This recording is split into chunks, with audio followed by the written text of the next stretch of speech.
From the heartland of America, focused on God, family, and country, the mouthpiece of the Midwest. This is Dale Carter's America. We're back in the podcast studio after the great blizzard of 2025. Dale Carter with Kurt Wheeler. And, of course, Dale Carter's America is brought to you in part by a guy who's really, really busy this week, and that is Bob Watson at State Farm. If you've got State Farm and you've been in a fender bender or whatever, at least you got the right guy and the right insurance company, and that is State Farm. I don't know if you saw this or not, Kurt, but there was like a 200-car pileup on Saturday in the Triangle. I saw that, yeah. Yeah. And what happens there is, where's the triangle again? It's 470. It's the combination of 470, 435, and 71 highways. Oh, yeah. I know where that is. It's the Grandview Triangle. They changed the name back in the political correctness days to Three Trails Crossing, but everybody still calls it the Grandview Triangle. So I still call it the Grandview Triangle. Anyway, the thing started as like ice, right? And so what happens is you're driving along down 435 or 470, wherever the wreck was, and somebody skids on the ice and everybody checks up, and it's like a NASCAR pileup. Right. And you got 200 cars. And Bob, just based on the odds, probably had one or two of them. If you don't have a great insurance guy like Bob Watson, you can get him. He's my guy, and I'll share him with you. 816-229-7878. At least get a rate check and talk to the guy and meet the team there behind him at 7th and Main in Blue Springs. They do insurance for both sides of state line, so even if you're on the Kansas side, he'll take you. Just don't tell him if you're a KU fan, because I don't think he likes that. But bundle your home and car insurance and save even more with Bob Watson. It starts with a phone call at 816-229-7878. Help us spread the word in this crazy world that we're living in. I mean, we're about to go into better times, I think, when Donald Trump is inaugurated, but there are lots of ways you can help us get the word out. You can be one of our messengers that takes the message forth and shares it with your friends. Kurt, how can they do that? Yeah, absolutely. So if you're watching this on video, please make sure to like, share, and subscribe, all that good stuff on YouTube and Rumble. You can also find the audio-only version on Spotify, Apple Podcasts, wherever you get your podcasts. And then follow us on Facebook as well and join in the conversation. And we would love to have you, and we appreciate the support. You're fairly new to this area, right? I've been here it'll be 10 years in August. So longer than I thought. Yeah. The last big snow event we had like this was 2013. 12 years ago. We had back-to-back blizzards in February of 2013, and I had just bought a four-wheel drive vehicle, a Ford Escape, as a matter of fact.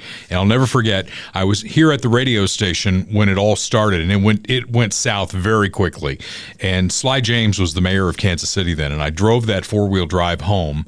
A very treacherous drive home because it happened right in the middle of a work day. It wasn't like a weekend like this last thing was. And I get home and I turn on the television. My son John's watching TV, and Sly James is on TV doing a press conference, and he says, and I fairly well quote here, "This is not the day to test out your four-wheel drive vehicle." And Jonathan goes, "Hey, I think he's talking to you." But we got through that. And you know, if the separation between big snow events in Kansas City is 12 years, I think we got this. Yeah, I mean, it was pretty bad. You had no problems getting here or anything, though? No. Yeah. I have never, and never's a big word, as my wife likes to remind me, but this is my 28th year on the morning show at KFKF, and I have never had a weather event keep me away. Nice. Never. Nice. Now, there have been other things that have kept me away. I totaled my car once on I-70 because a homeless guy walked out in front of me. That was not fun. You know, I'm coming over a ridge on I-70. Bob Watson probably remembers this. And it was right around the Independence Center. And I looked up. I'm in the middle of the lane. I'm going about 70 miles an hour. I look up and I see a man standing there. Can you imagine that? No. Wait, did you total your car because you hit a homeless guy? No, you swerved out of the way? I swerved out of his way, lost control of my car, and if it had not been for the guardrail leading to 291, I would have died because it hit that guardrail at such force. Marla Zirkle, who we work with, drove by it later, and the only thing, I believe in God, and God has spoken to me many times, sometimes louder than others. The only thing left of that car that resembled a car was where I was sitting. Wow. I came to rest perpendicular to I-70, and once I checked myself to make sure that nothing was bleeding from me, I looked out the window to the left, and I saw 6 headlights coming, and I'm like, it's time to get out of this car. Wow. So, yeah, that was my near-death experience in 1999, but no weather event has kept me away. Yeah, I mean, I'm from the East. It doesn't really stop us either. I just, if we get the excuse to work from home, I'll fully take advantage of it. Well, I lived in Connecticut for 2.5 years, and one of the years I lived there was 100-inch snow season, and it was brutal. So I went to Hy-Vee. You probably went to the grocery store, right, to stock up before? Yeah, we went, or the wife went on like Wednesday or Thursday, I think. Well, we got ahead of it. I put a picture up on my personal Facebook page of the shelf at the Hy-Vee, the milk shelf, and it was like there was nothing there. And it reminded me of this video, and I've kept the audio on KFKF for it, but this video is classic, if we can tee that up. The guy who says there's snow in the forecast. They said snow. That's where it starts. So you're talking about the bread and milk thing? Yeah. Okay, let's see. I may have to skip an ad is the only thing. Oh. Gotta get the Here he is. Oh, hold on. And here we go.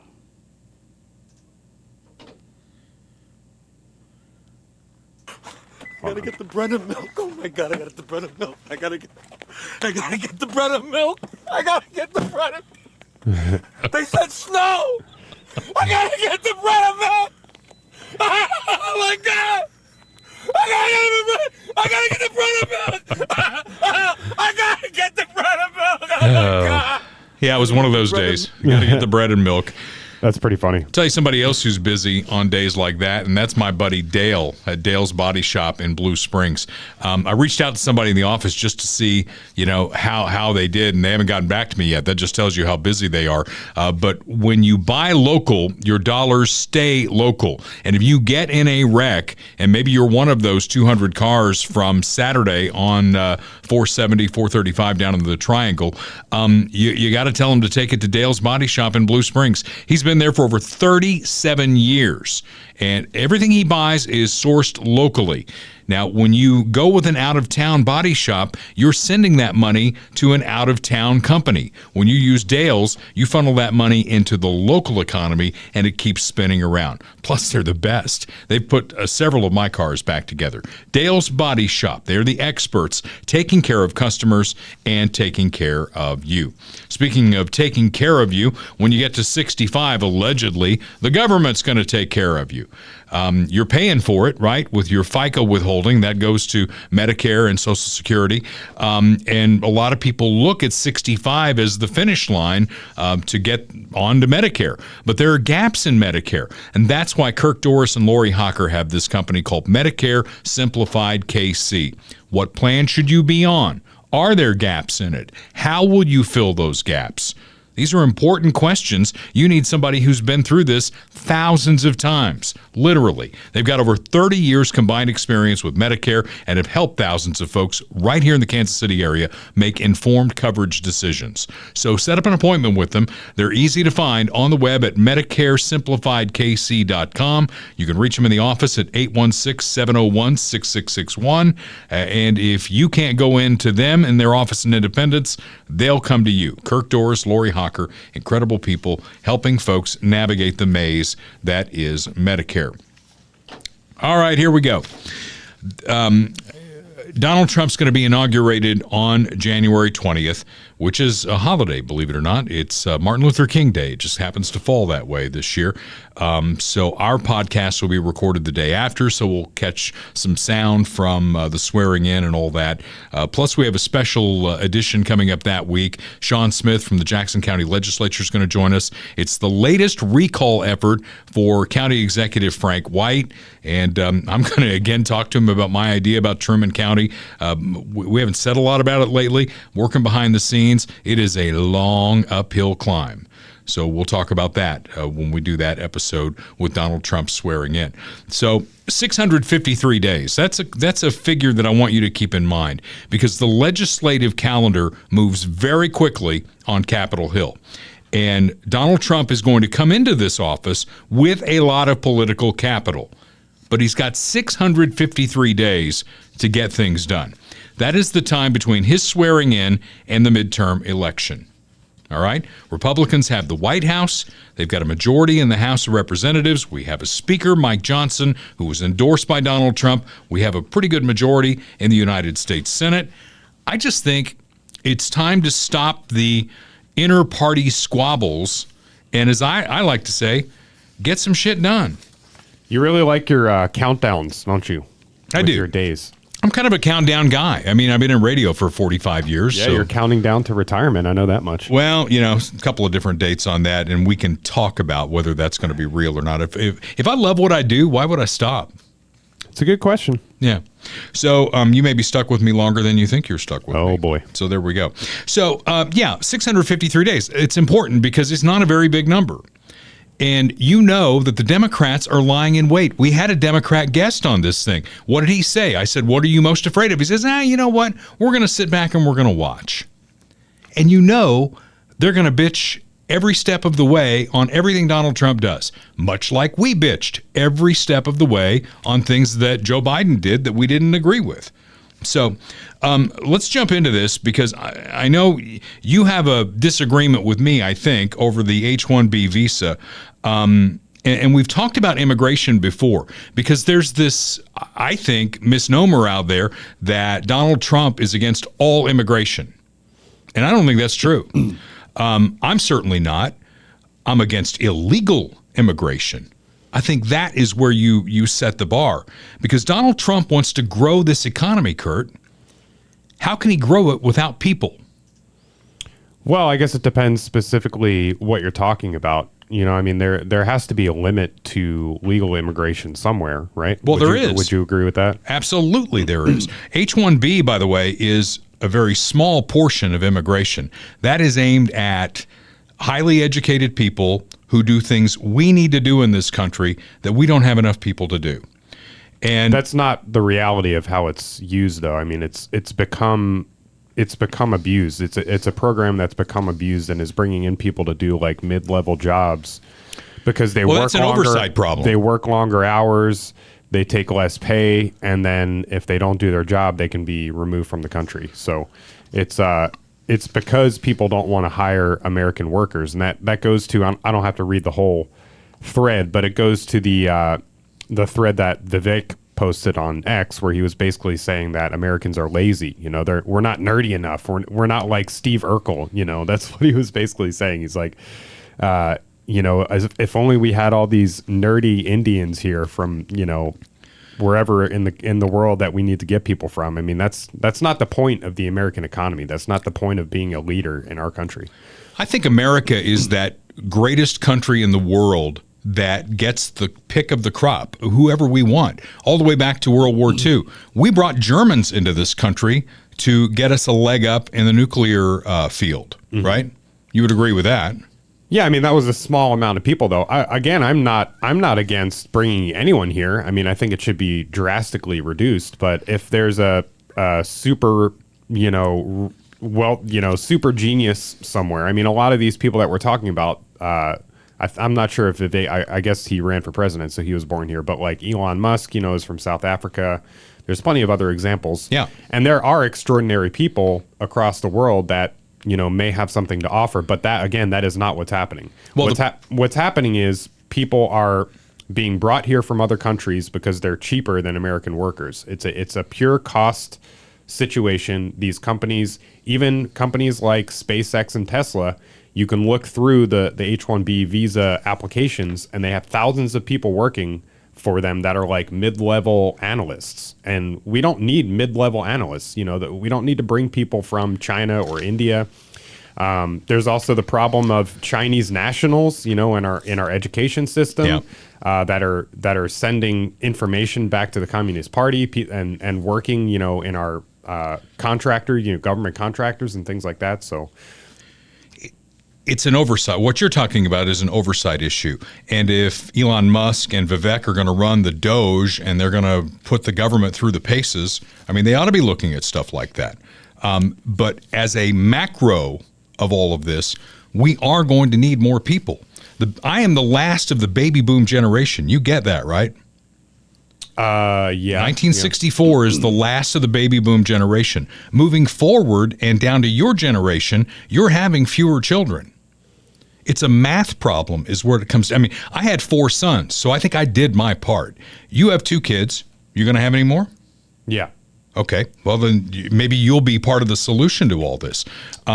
Your wife doesn't work, and you don't want her to work, right? Correct. Okay. Fewer women are going into the workforce. You know, back in World War II, a lot of women went into the workforce out of necessity, and a lot of women are still in the workforce. But there is a mindset now among very conservative people, and I would put you in that position, who say, my wife is not going to work. She's going to stay home and raise our family. That's your choice, and I get that. But with fewer people going into the workforce, it becomes a math problem. And right now, if you owned a big company and you put out a call for workers, you'd be shocked at how few people showed up. America's not a math problem, though. That's the thing. I mean, that's where it becomes an issue. It's not a math problem. It's not GDP. It's not how to make the best worker.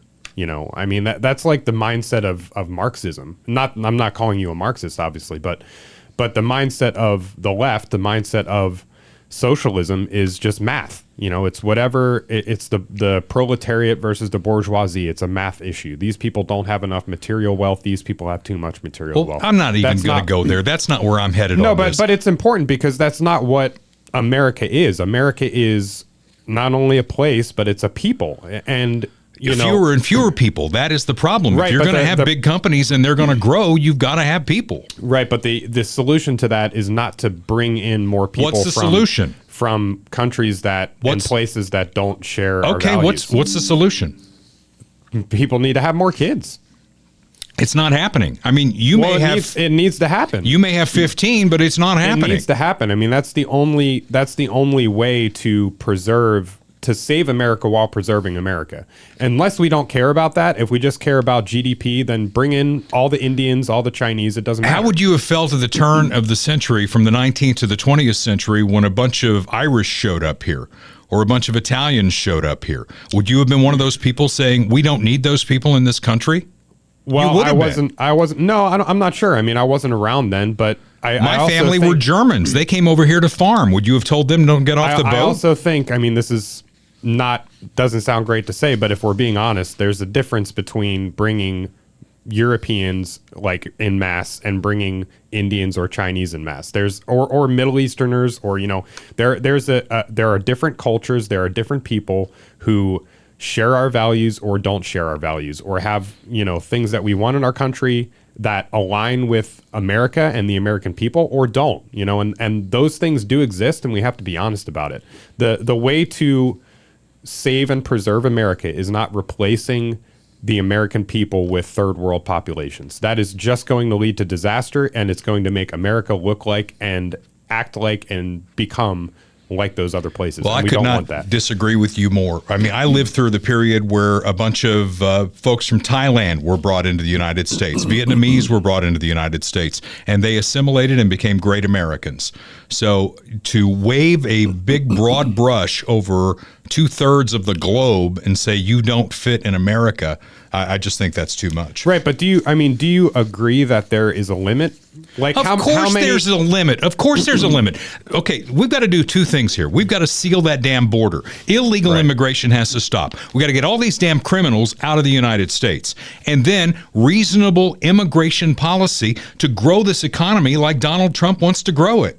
Right, but if you agree that there is a limit, then you agree that it's not just about math. Like, what's the limit of Indians specifically that we should allow in the country? I don't know the answer to that. I don't know the answer to that.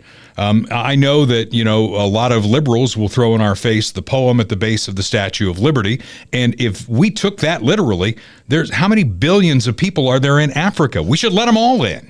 Right. That's Right? my point. That's my point. I get your point, but I think that if people come here and they assimilate to what we do and our values, like the Irish did, like the Italians did, like the Germans did, like the folks from Thailand and Vietnam that I went to grade school with.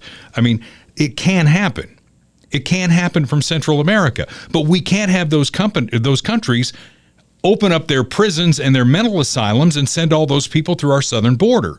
And that's what happened. Yeah, for sure. I mean, I think I don't disagree that, people who are going to bring something to the country should be able to find a way to do so.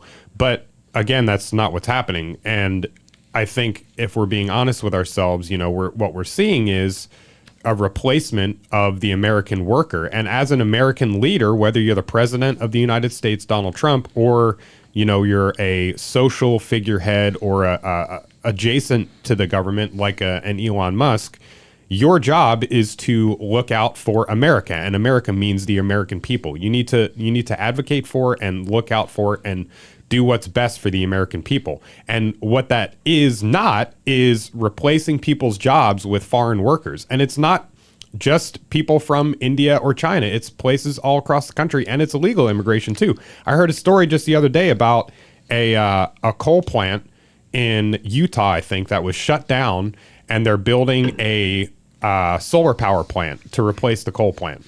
And all of the coal workers who were all native to that area, American citizens, were out of a job, and they brought in foreign workers to build the solar power plant with Chinese manufactured parts and products.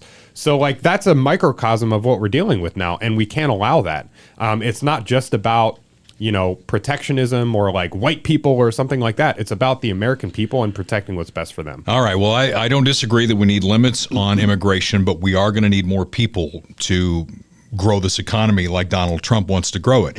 And I want to get to this video because Don Lemon absolutely lost his mind. We're going to have to put a language warning on this because, again, he lost his mind in this because I don't know how. I kind of know how you feel about it, but I think where Donald Trump is, if you asked him and he were honest with you about it, he wants immigration, legal immigration to grow the economy. Don Lemon is one of those liberals who says, hey, you conservatives who didn't want immigration, you're going to get immigration. But he doesn't understand. Maybe he does. He's a smart guy. He should understand the difference between legal immigration and illegal immigration. Out, you dumb fucking idiots. Now you're just figuring this shit out.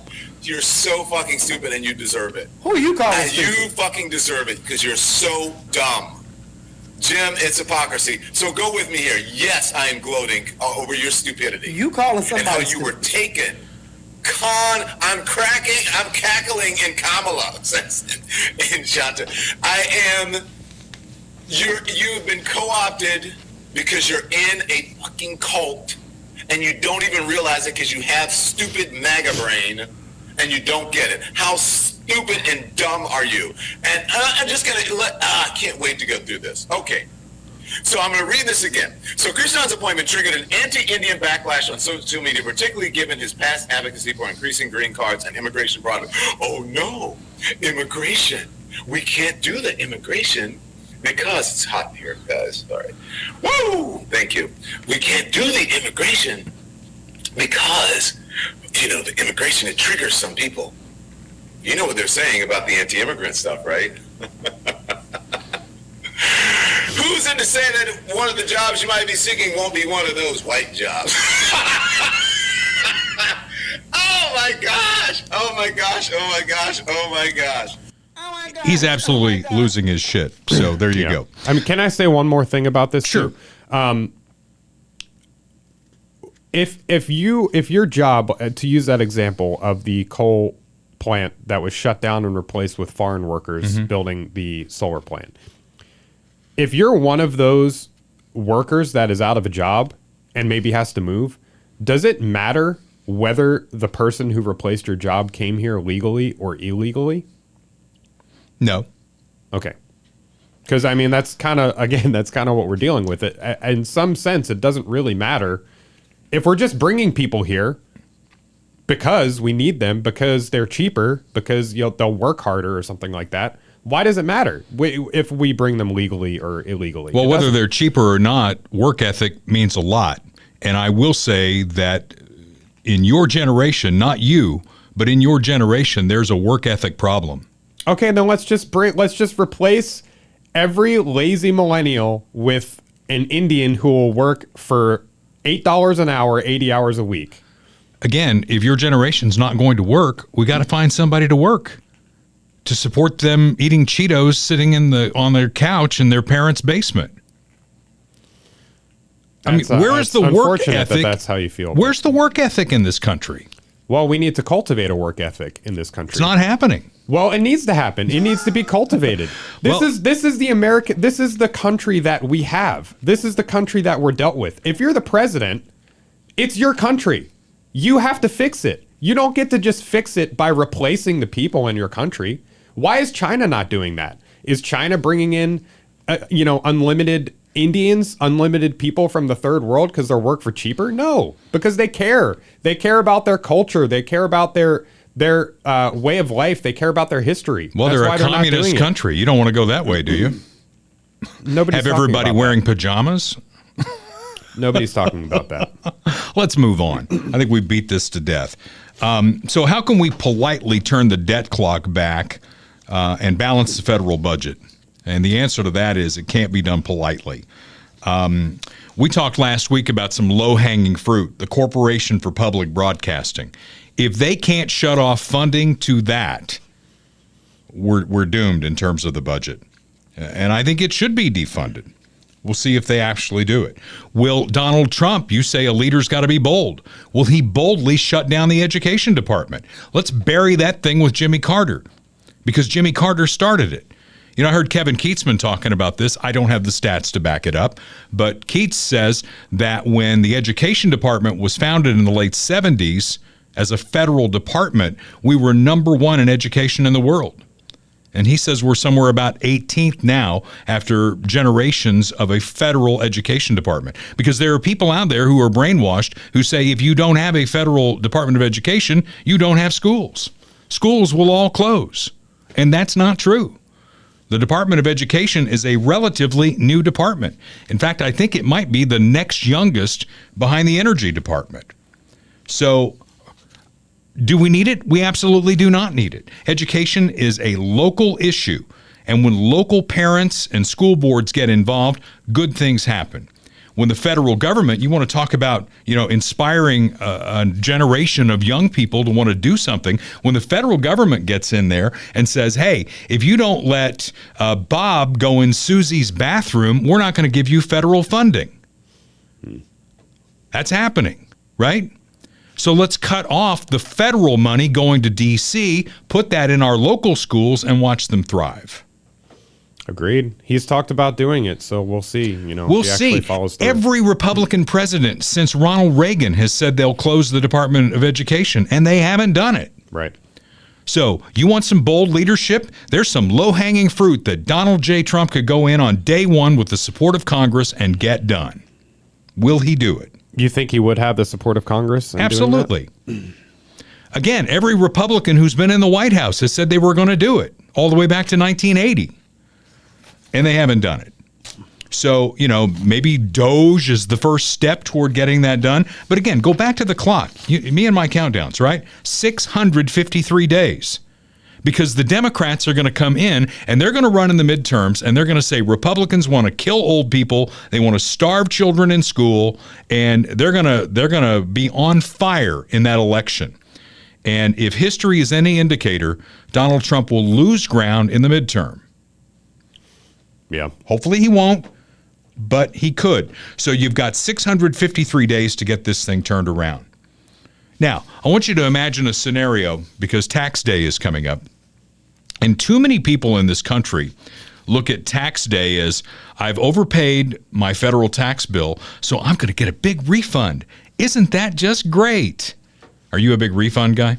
I typically don't get a great one because I have 1099 Yeah. income, LLC, blah, blah, blah. So, Yeah. Well, I never get one. I'm always paying. Yeah. But, when I was a kid, my thought was, man, I'm going to get this like $1,000 refund and I'm going to be able to do this and do that. And my uncle was a CPA and he ended up doing my taxes.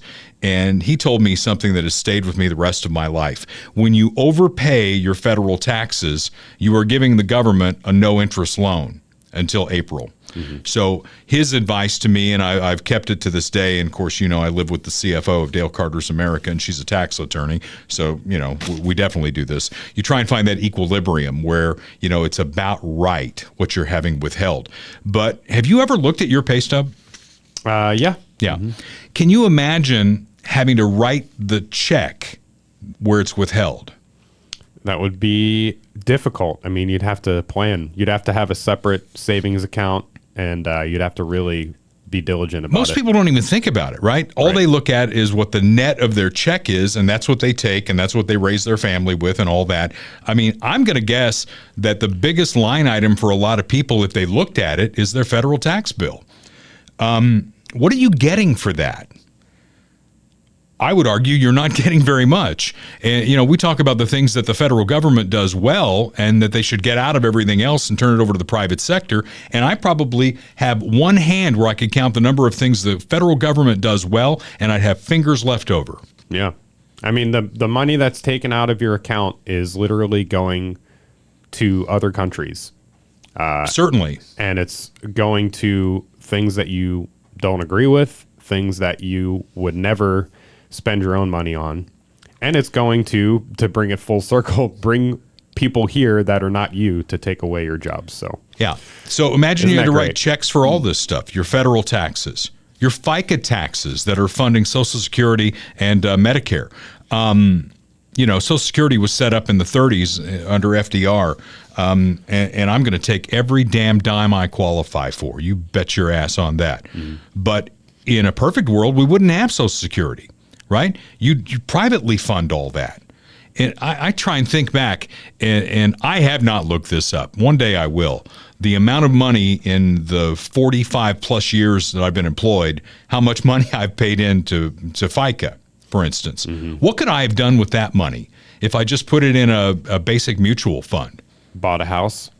Well, maybe more than that. Yeah. Maybe it's millions of Bought dollars. a nice house. Exactly.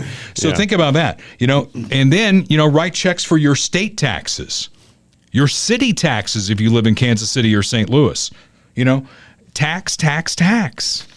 Not to mention just keeping track of all that, And maybe this is just me totally spitballing, but maybe that's part of the problem. Yeah, maybe it's part of the problem is that people are so removed from their taxes. No, you're absolutely right.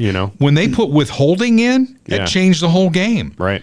Back when income taxes started, you actually had to write a check for the income tax. And then they said, you know what, the government, the smart people at the government, they said, you know what we can do? We can do withholding so that before you get the money, we take it out.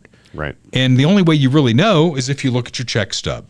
So, the debt clock continues to grow. Donald Trump wants to remove the debt ceiling. He thinks that'll give him maneuvering room, but ultimately it's going to come back down. But it's still a math problem. We have a math problem with people. We have a math problem with dollars. We are $36 trillion in debt. I'm going to say this till I'm as blue as my shirt. Okay, we're $36 trillion in debt. We spend $2 trillion a year more than we take in revenue, and right now that revenue taken in is a record $5 trillion. So our budget, what we're living on in D.C. is $7 trillion, right? And we make $5 trillion in tax revenue. That's a math problem that is not going to go away until somebody gets in there and with a mandate in the White House, a majority in the Senate, a slim majority in the House, and 653 days, the tide can be turned. The question is, will it? Yep. Hopefully. All right. Take a deep breath, count to 10, and we move on. Dr. Mark Taramina is at Midwest GI Health and Wellness. And the good news, we told you about a 41-year-old patient who went in, who listened to the podcast and had a very large polyp that Dr. Taramina shared with us to show how important it was that that young man get his colonoscopy. It's benign. He is going to be just fine. You got that in an email from him, and I heard that from Dr. Taramina. So that's good news. And it is good news when you go in and get that colonoscopy. Now, this guy was 41, but he had symptoms that basically indicated he needed to get that colonoscopy. 45 is the new 50. So if you're 45 and have not had your colonoscopy yet, get it. It could save your life from colon cancer. And Dr. Taramina and his staff are right there in Lee's Summit at Midwest GI Health and Wellness. Schedule your appointment. You don't even need your doctor to recommend it. 816-836-2200. They're on the web at midwestgihealth.com. And I just had mine not that long ago, and the knock on getting this thing was always the prep, and he's made the prep even better.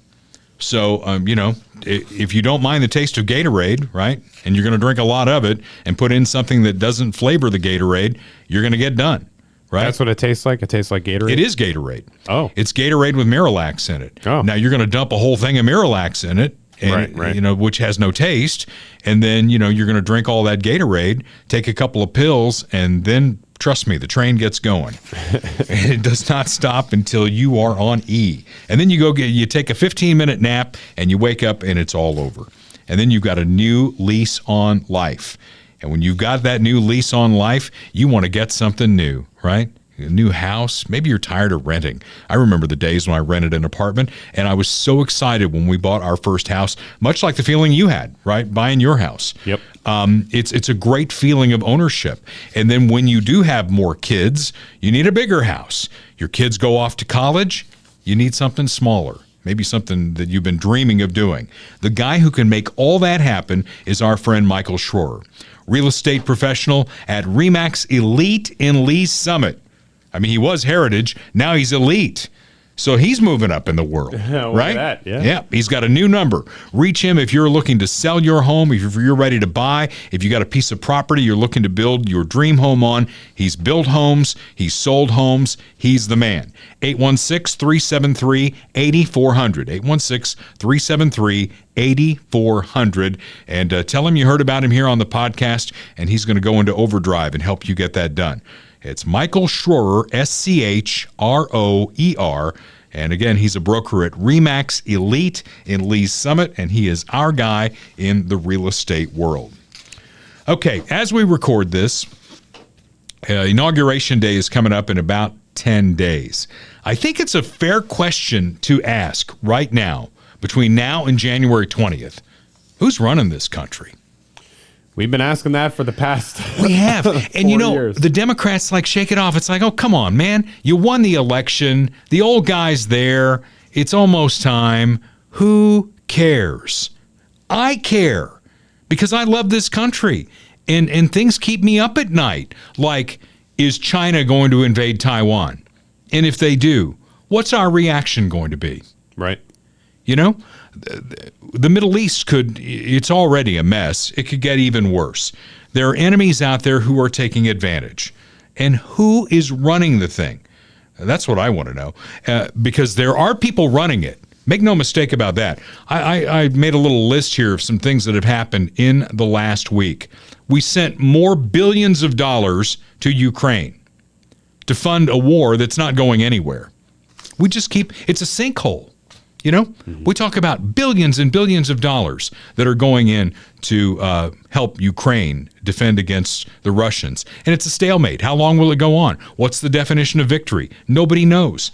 But Joe Biden keeps sending money over there, or somebody does. More student loans bailed out, even though federal courts told him he couldn't do it. He's doing it anyway. Yeah, he backed off of the main one, right? And then there was a smaller thing, or can you expand on that? Because I don't remember seeing that. Just keep seeing headlines where it's like, hey, another 1 million people, even if you didn't want it, it's going to be in your bank account. Crazy, right? Yeah. Social Security is expanding. If you had a pension, Back in the day, that meant that it limited or eliminated your Social Security because you were taken care of by a pension by your company. He's expanded it. Now you get all that money from Social Security. Where's that coming from? I mean, if you're on Social Security and you're going to get more money, I don't hold that against you. I hold it against Joe Biden because he's spending like a drunken sailor, or the liberals are, because they know they're on the way out. So it's like spend, spend, spend. He just capped off 625 million acres of ocean to be banned from offshore drilling. Now, some of this stuff he's doing, Donald Trump is going to reverse on January 20th or 21st. Right. But why are they doing it? Maybe to give him more work to do when he gets in. I don't know. It is weird that you would put stuff in place that he's just going to reverse in 2 weeks. Yeah. Or 3 weeks, whatever it is. So, and then you've got these attacks. Remember when Joe Biden gave the red speech? I think we had clips of that up in Philadelphia where the red lights were everywhere. It looked like evil Joe Biden. Mm-hmm. And it's like the dangers of Trump and the MAGAs and all that. They're the biggest danger to democracy in America, the MAGA people. Yet there have been a couple of attacks, one on New Year's Day by a guy who was inspired by ISIS, who drove his vehicle into a crowd on New Year's, and then another guy blew up his vehicle in front of the Trump Hotel in Las Vegas. I don't think either one of them would be described as MAGA. Do you? I don't think so. Yeah. Here's the guy in front of the Trump deal, I think he was just suicidal. Yeah, so... And he wanted to make a big statement on the way out. Yeah, there was a body found in the vehicle that they assumed was his, but it was like burned beyond belief. This is not showing death or anything. It's just an explosion of the Cybertruck. Bam! You'd see worse than that on a TV show. Yeah, there's no body parts or anything like that. Although did he shoot himself? They said he shot him. There was a charred body that had been deceased prior to the explosion by a gunshot wound to the head. Well, I mean, here's a conspiracy theory. How do you shoot yourself and then trigger an explosion? If it's on a timer or somebody else triggers it. Yeah. Okay. So, I mean, where are the MAGA types who pose the grave threat to democracy? I haven't seen any of them. Yeah, they'll just keep bringing up January 6th, but they won't be able to do that for much longer either, because hopefully he's going to be pardoning all those people. So yeah. So this is the guy that millions were prepared to vote for to avoid 4 more years with Donald Trump. And I can't tell you how many friends of mine on the left reached out to me and said, you know what? If he's on life support and is a vegetable, I will vote for him over Donald Trump. That's how people felt about Donald Trump. The guy who single-handedly tanked the Democratic Party with his lie that he was a transition president. We went over that with our guest last time. Only when he face-planted in the debate was the charade over. The media was in on it. The left was in on it. And, he's running circles around us in the White House. He's the man. Can you imagine in a scenario that he would have won the election? Where would we be today? I can't imagine it, honestly. I mean, it could have been even worse if he was in. Yeah. But, the whole debate thing, people have said that was deliberate by the party because he didn't want to back out. So they kind of threw him under the bus in the debate. That's why they wanted to have it so early so that he could, crash and burn. And then there's been new documents. I don't have them pulled up, but you can look it up on X or just on Google or whatever. Maybe Google will have them. But there's been new insider documents from people that worked for the Biden administration and the campaign that have been saying that he's basically like this from day one. They were hiding it from day one, including during the campaign, where people saw that his mental faculties were significantly deteriorated and hid it and did nothing about it. And then from day one in the administration all the way through the 4 years. Well, we had a lot of drops early on, even before the race. He's run for president like 15 times, all the way back to the 1980s. Yeah. He's never been fully there. Yeah, he has a stutter. Yeah. Okay. He's got a stutter. So the 25th Amendment was not invoked. If not for Joe Biden, who would you invoke it for? Yeah. You got the text of it up? I do. Yeah. Is there a specific part? Because there's a bunch of sections. There's a lot of sections to it. And just to take you back historically, it was first proposed in 1967. It came out of the Kennedy assassination because there was no framework for what happens if the president is disabled. Kennedy obviously was killed in 1963, but let's say for a second that he wasn't killed in the assassination attempt and he was a vegetable. What would the process be for removing him? And that's why that was kind of the genesis of the 25th Amendment. It's been used a few times. Reagan used it. George H.W. Bush used it when they went in for surgery and went under the knife and had general anesthesia to temporarily move powers over to the VP. I think Biden did that once, as a matter of fact. But what most people think about when they think of the 25th Amendment, they think about if the vice president and a majority of the cabinet feel that the president can't discharge his duties, they can vote to remove him. Yep.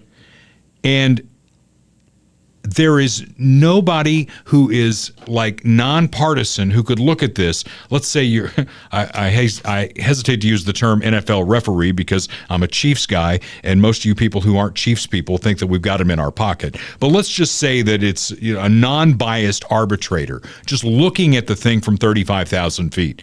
How does he not qualify to be removed from office? Listen to him talk.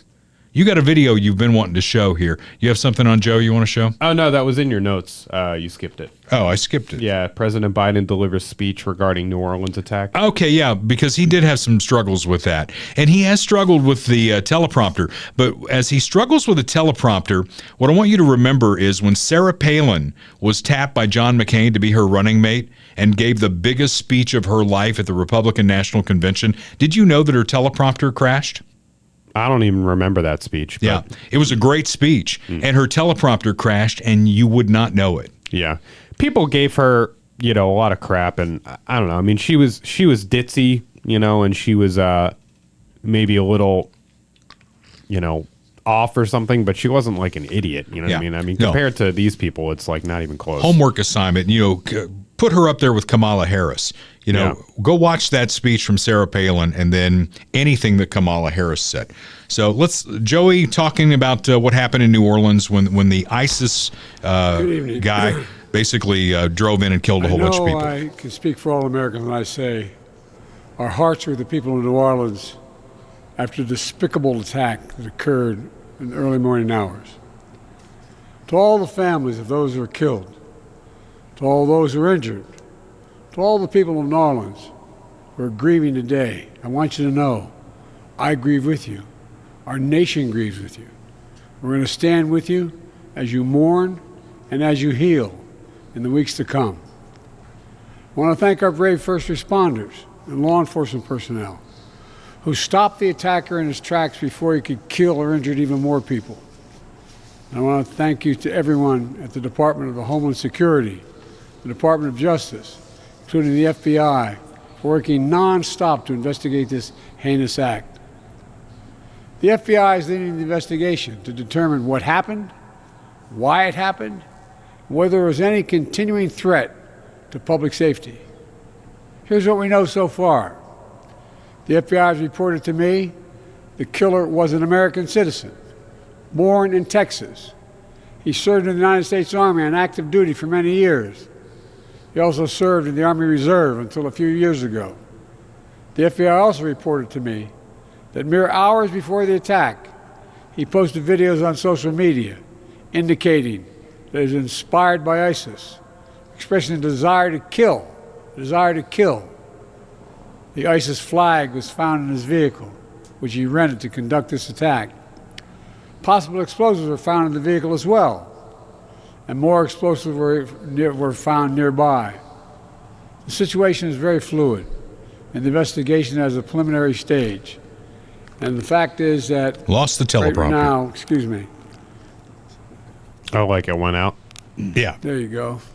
There you go. Law enforcement, intelligence community continue to look. That's all I wanted to get through was how he just freezes when that happens. Yeah. And he can't even form words anymore. I mean, 4 more years? Yeah, getting up and giving that speech was the hardest thing he had to do all day. Well, there was ice cream at the end of it, I'm sure. Yes. So, you have to ask the question, if not the 25th for Joe Biden, it would never be invoked by the vice president and a majority of the cabinet. So we go north of the border now to our 51st state, and that is Canada, where Justin Trudeau has resigned. And you got a piece of video here, and I want to comment afterwards. So last night over dinner, I told my kids about the decision that I'm sharing with you today. I intend to resign as party leader, as prime minister, after the party selects its next leader through a robust, nationwide, competitive process. Last night, I asked the president of the Liberal Party to begin that process. This country deserves a real choice in the next election, and it has become clear to me that if I'm having to fight internal battles, I cannot be the best option in that election. All right. So you first. What do you want to say? I mean, I don't know. I'm sure that there's some kind of internal thing or reasons. I mean, I like to think it's just because Trump steamrolled him on the 51st state thing, but I don't know if that's actually true. But yeah, well, this goes back to my little countdown that you made fun of me over 653 days. He can't deal with the internal politics of his own party. Donald Trump is going to have that challenge starting January 20th within the Republican Party. And the other good news that comes out of this is not just a Canadian thing. Do you know that 90% of the counties in the United States went red, further red than they did in the last election? Yep. Okay, moved toward the conservative position. Right. 90% of the counties in the United States. Worldwide, parties like Justin Trudeau's are struggling. In Canada, the polls, the Conservative Party is doing very well in the polls right now because people. It's not just the United States. When Biden says, hey, compared to the rest of the world, we're really knocking it out, he's probably not far off the mark because around the world, they're seeing the same thing that we are, that funneling a big part of our GDP into a localized federal government and then parsing it back out to the states or the localities is not working. It's not working in the United States. It's not working in Canada. It's not working in Mexico. It's not working in the world. So the world, this is a place of optimism, I think. We're moving more conservative, and I don't think that's a bad thing. Mm-hmm. So we'll see if that continues. But Justin Trudeau is out of there. Yep. Bye-bye. Good riddance. Home to mommy. How is your roof, by the way? Mine's holding up very well because I have a Royal roof on my house. It was put on by Royal Roofing and Solar, and they'll do the same thing for you. And if solar is in the cards for you, if it makes sense, if you can get rid of your Evergy bill forever, Mike Dale's got 16 questions for you, okay? You answer those questions in a positive way, he'll set you up with a solar system that will blow your mind. If it doesn't work for you, unlike the shysters that are out there going door to door, Mike Dale will be honest with you and say, hey, this is not for you. It's not for everybody.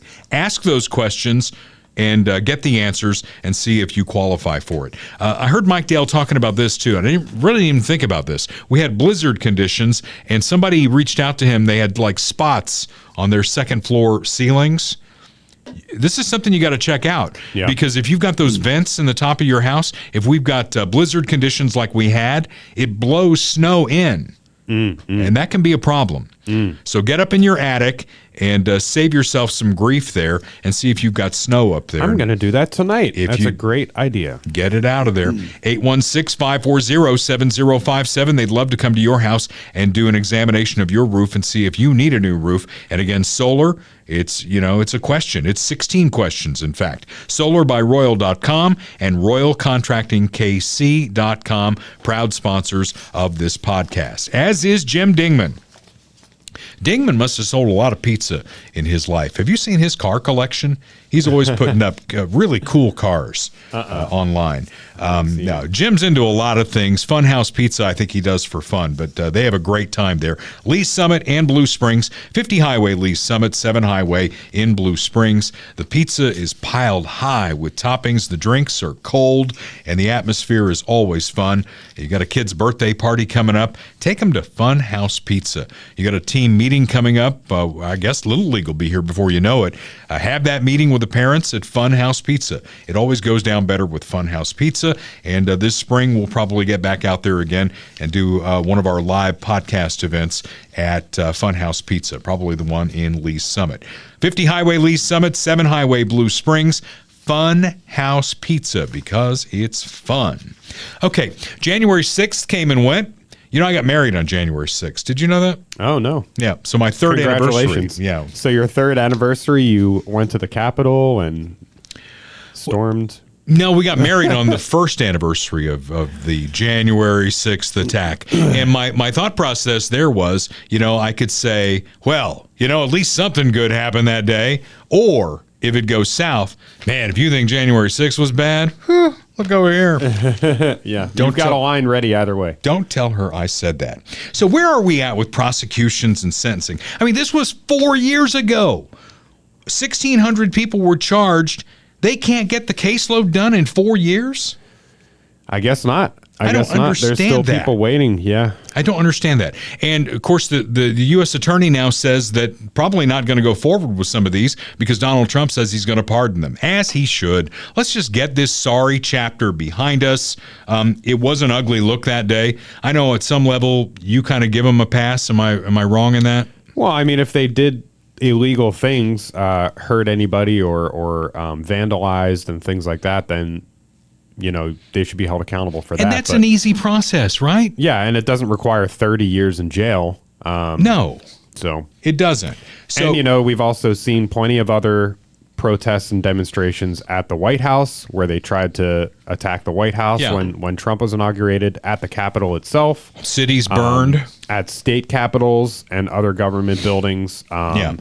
During the confirmation hearing for Supreme Court justices, on and on and on. And I get your point. Nearly the response. You know, what Joe Biden wants to do, he wants this to be memorialized every year. We need to remember January 6th. He probably wants to put up a statue or something. They had the Capitol enclosed in fencing, and there was nothing going on at the Capitol.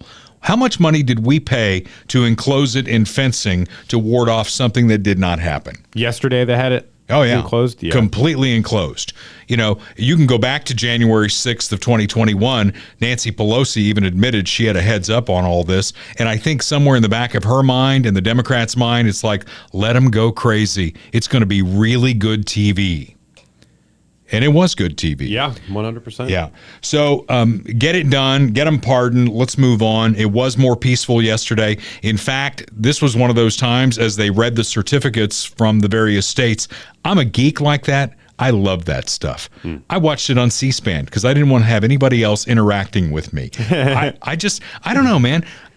I'm a sap for the United States. I love the Constitution. I love our government and everything. I don't love what it does all the time, but I love our government and how it moves forward. And, you know, when they read the various states and the formal way that they do it, I don't know. It just made me tear up a couple of times. No one challenged any of the electors. And that happens almost every time, by the way, not just 2021. Right. It happens almost every time somebody will stand up and challenge electors. That did not happen here. And it's one of those rare times in American history that this happens. Kind of embarrassing, though, you know, because you're the sitting vice president. You ran for president, and you have to stand there in the House chamber and say that the person who beat you officially. There are other times it's happened in history. Can you name any of them? See if you're a student of history. Modern times, not all the way back. I would have to think about it. Gerald Ford, no, not Ford, because he won the presidency. Yeah. He did not win the presidency. He was appointed vice president and then became president when Nixon resigned, and then he lost the election. I'll help you. We'll cut to the chase here. Richard Nixon in 1960 ran against John F. Kennedy. Yeah. And that didn't happen. Hubert Humphrey After Robert F. Kennedy was assassinated, Hubert Humphrey became the nominee of the Democrat Party. He was also the sitting vice president, and he had to basically say Richard Nixon beat him. So I guess turnabout was fair play there. And most recently, Al Gore. He had to basically go up and said George W. Bush beat him until yesterday when Kamala Harris had to basically, when all the electoral votes were tallied officially in front of Congress, she had to say Donald J. Trump of Florida was the winner. The state of the vote for the President of the United States as delivered to the President of the Senate is as follows. The whole number of the electors appointed to vote for President of the United States is 538. Within that whole number, the majority is 270. The votes for President of the United States are as follows. Donald J. Trump of the state of Florida has received 312 votes. Kamala D. Harris. If you're watching on video, you'll see half the chamber stand, the other half sitting there like they're in a morgue. Oh, the pop-ups. Go away. Order. Sit down. Kamala D. Harris of the state of California has received 226 votes. Boo. Second place. Now the other half stands up and cheers. So it's official in Congress that Donald J. Trump of the state of Florida, J.D. Vance of the state of Ohio will be president and vice president of the United States, sworn in by Chief Justice Roberts on January 20th at high noon at the Capitol in Washington, D.C. And then, Kurt, how many days will Trump have to get anything done? 653. Did I get that right? Yes, you got that right. You didn't even cheat. You didn't even look. I didn't even Way look. to go. 653 days. And we're going to be there every step of the way. And I'm not licking anybody's boot. And when he starts talking about things like tariffs, if he's serious about that, I'm going to be against that because I've seen where tariffs go. They go to the end user every time. So I'm going to disagree with him on that. There will be things you'll disagree with him on, especially if you think he goes overboard on immigration. We'll see what happens there. So stay tuned to the podcast. I guarantee you we're going to have some fun times, some raucous debates over that 653-day period. Bob Watson at State Farm Insurance. He has been with us since nearly the beginning of this podcast. He has the best brand name in insurance, and he's got really the gold standard. 50 years he's been insuring people like you and me from his office in Blue Springs, Missouri. Licensed in both Missouri and Kansas. Get a quote today, 816-229-7878. Bundle your home and car insurance, and you'll save even more. If it's important enough to you to insure it, you need a team like what Bob Watson has on your side every step of the way, especially when the weather turns crappy and cars are running into each other. How many of those are uninsured? Make sure you are insured with State Farm and Bob Watson at 816-229-7878. I can't speak for Kurt, but I am not packing when we do this podcast. It's a safety thing, right? All you have to do is look as far as rapper too low. Are you a rap guy? I don't know. Not really. No. Yeah, I'm not either. That may shock you. The Mike D podcast, which, you know, we're in the podcast world. Mike D's in the podcast world. I think we could share a little love with our podcast compatriot. So rapper too low is on the podcast with Mike D, and apparently he's got a gun in his pocket. What can go wrong there? Maybe a language warning here. I don't remember the clip. Not that it really matters, but. And choices we got in life, those were your choices. Ooh. Who shot who? Who shot who? Somebody got shot? Oh. And One more time. choices we got in life, those were your choices. Who shot who? Somebody got shot? Oh.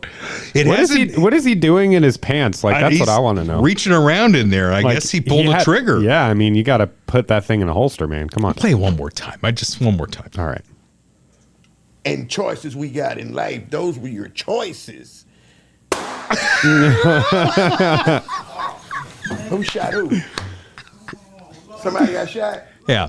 And then the other guy, like, he doesn't even know what's Well, happening. he's got his Somebody got headphones shot. on. What? Could have been him. I mean, look at the angle where it Also, comes out of his pants. I just want to say, very poor microphone placement here. I mean, this, you know, Seriously. the set looks pretty good. You know, Yeah. they have some product placement. They got lighting and stuff Yeah. like that. But he's talking into this mic. It's like 3 feet away from his face. Come on, man. Yeah. Well, and you know, we're in Westport, so you never know when a bullet's going to come flying through that wall. No, don't say that. So far, it hasn't. Knock on wood. Until next time, when we greet you again from this studio, this is Dale Carter's America. The views expressed on Dale Carter's America are Dale's and Kurt Wheeler's. They do not necessarily reflect the views of KFKF or Steel City Media. Comments can be sent to dalecartersamerica@gmail.com. Check back for weekly episodes. Subscribe, spread the word, and give us a 5-star review. Thanks for being a part of Dale Carter's America.